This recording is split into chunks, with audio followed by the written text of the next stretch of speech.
Americans are souring on Elon Musk. There was some on-air drama on 60 Minutes, and the Rock and Roll Hall of Fame has 13 new inductees. That's some of what we'll get to on The 7 from The Washington Post. I'm Laura Benshoff, in for Hannah Jewell. It's Monday, April 28th. Let's get you caught up with today's 7 stories. Number 1. Americans are increasingly critical of Elon Musk's role in the Trump administration. This morning, the Post published a poll with ABC News and Ipsos. It found just 35% of Americans approve of the way Musk is handling his job in the Trump administration. 57% disapprove. His support is sliding among almost all demographic groups, including by double digits among adults under 30. Musk's Doge service has claimed to cut wasteful government spending. He recently said the group identified $150 billion in savings for the 2026 fiscal year, far lower than targets he'd previously announced. Many Americans seem skeptical of this effort.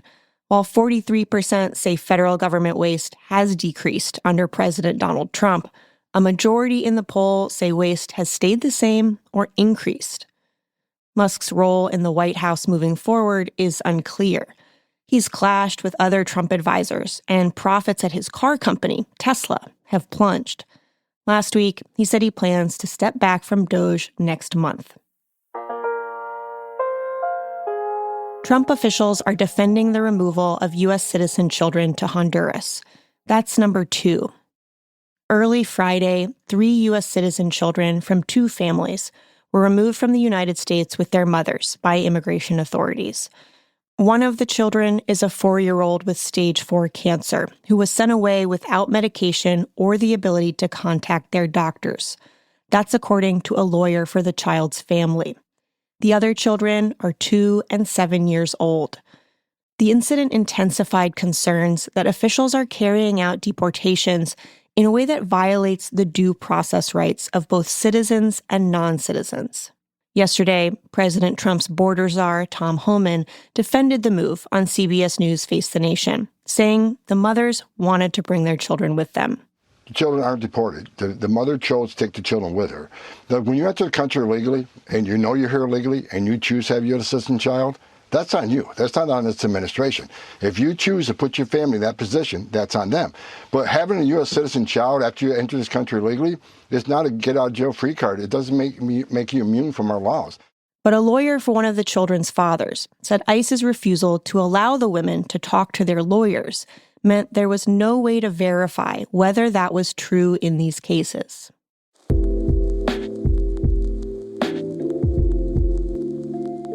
Number 3. At least 11 people were killed when an SUV rammed into a Vancouver festival crowd. On Saturday night, hundreds of people were gathered for a street festival celebrating Vancouver's Filipino community. Just after 8 p.m., someone drove a black Audi SUV into an enclosed area and began plowing through the crowd. Police said the youngest person killed in the attack was 5 years old, and the oldest was 65. Dozens more were injured, some seriously. A 30-year-old Vancouver man was arrested at the scene, and he was charged yesterday with 8 counts of murder.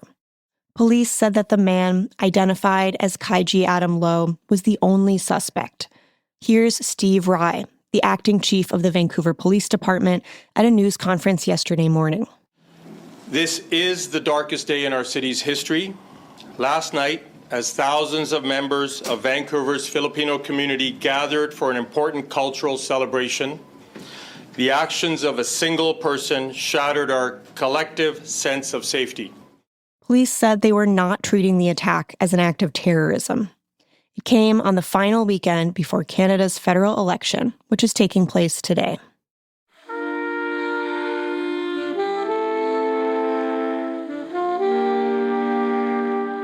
North Korea confirmed it sent soldiers to fight in Russia's war against Ukraine. That's number 4. U.S., Ukrainian, and South Korean officials have said since last fall that North Korea had dispatched about 12,000 troops to help Russia. But until today, North Korea had never actually acknowledged the move. This morning, the front page of a state-run newspaper confirmed that North Korean troops were in Ukraine. It came after Russia claimed to have retaken that country's Kursk region from Ukraine with North Korea's help. The back-to-back announcements from Pyongyang and Moscow underscore the growing cooperation between the two countries. It was the first large-scale involvement of North Korean troops in a foreign war.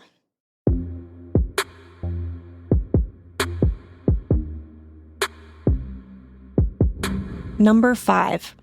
A 60 Minutes correspondent rebuked CBS's parent company on air.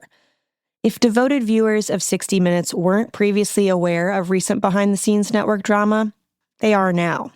Last night, correspondent Scott Pelley informed viewers that Bill Owens, the show's executive producer since 2019, had resigned last week. Owens cited editorial interference by CBS's parent company, Paramount. CBS has been in a fight with President Trump since the fall. Trump sued 60 Minutes for $20 billion, alleging that it deceptively edited an interview with his presidential election opponent, Kamala Harris. Meanwhile, Paramount has been trying to gain government approval for its merger with Skydance Media. In his rebuke last night, Pelley said that Paramount has been interfering in news coverage. Paramount is trying to complete a merger. The Trump administration must approve it. Paramount began to supervise our content in new ways. None of our stories has been blocked, but Bill felt he lost the independence that honest journalism requires. CBS News and Paramount did not respond to a request for comment about Pelley's on-air statement.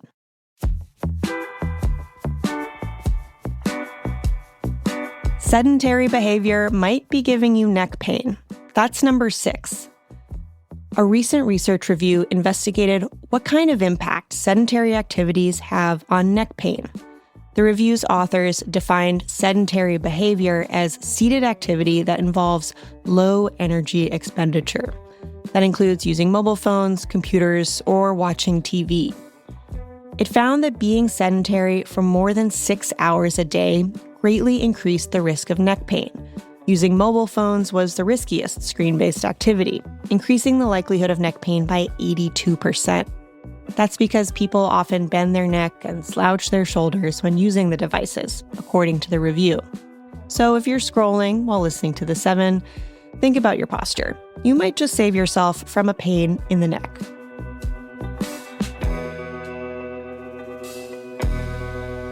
And at number 7, the Rock and Roll Hall of Fame announced its 13 latest inductees. The class of 2025 was announced live on ABC during American Idol last night. To be inducted, artists must have released their first commercial recording at least 25 years before the nomination. Some of the biggest names this year include the White Stripes.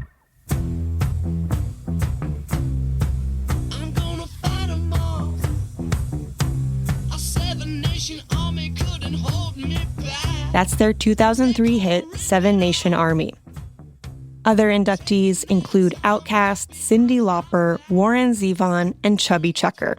But some arguably much more well-known nominees were left out, including Mariah Carey and Oasis. The induction ceremony will take place November 8th in Los Angeles. That's the show for today. Thanks for listening. If you like the podcast, a great way to support our work is through a subscription to The Washington Post. A monthly subscription is only $4. Subscribe to the Post by going to washingtonpost.com/subscribe. I'm Laura Benshoff. Hannah will be back from vacation tomorrow, so she'll meet you back here.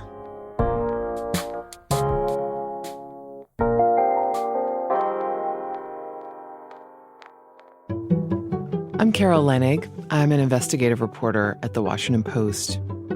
My basic assignment is to help readers understand complex government policies and government officials' claims and figure out if they're getting the true story.